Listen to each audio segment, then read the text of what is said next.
Hi friends, welcome to mom's kitchen. Simple and tasty బీరకాయ egg curry ఎలా చేయాలో చూద్దాం. స్టవ్ ఆన్ చేసుకొని ఒక ప్యాన్ పెట్టుకొని ప్యాన్ హీట్ అయిన తర్వాత 2 టేబుల్ స్పూన్ల ఆయిల్ వేసుకొని ఆయిల్ హీట్ అయినాక జీలకర్ర ఎండుమిర్చి వేసుకోవాలి. ఇందులోనే 2 కట్ చేసి పెట్టుకున్న ఆనియన్స్ కూడా వేసుకొని ఫ్రై చేసుకోవాలి. ఆనియన్స్ ఫ్రై అయ్యాక పచ్చిమిర్చి కూడా వేసుకోవాలి.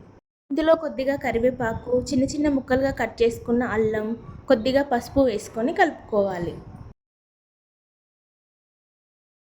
ఇప్పుడు ఇందులో 1/2 కేజీ కట్ చేసి పెట్టుకున్న బీరకాయ ముక్కలు కూడా వేసుకొని కలుపుకోవాలి. కొద్దిగా సాల్ట్ వేసుకొని ఒకసారి కలుపుకొని మూత పెట్టి ఒక 5 నిమిషాలు ఉడికించుకోవాలి. బీరకాయ ముక్కలు ఉడికిన తర్వాత ఒకసారి కలుపుకొని 1 టేబుల్ స్పూన్ కారం, 1 టేబుల్ స్పూన్ ధనియాల పొడి వేసుకొని కలుపుకోవాలి. ఇప్పుడు ఇందులో 3 గుడ్లని బ్రేక్ చేసి వేసుకోవాలి. గుడ్లని వేసుకున్న తర్వాత కదపకుండా ఒక 5 నిమిషాలు మూత పెట్టి ఉడికించుకోవాలి. 5 మినిట్స్ తర్వాత మూత తీసి ఒకసారి కలుపుకొని ఇంకొక 5 మినిట్స్ కుక్ చేసుకోవాలి.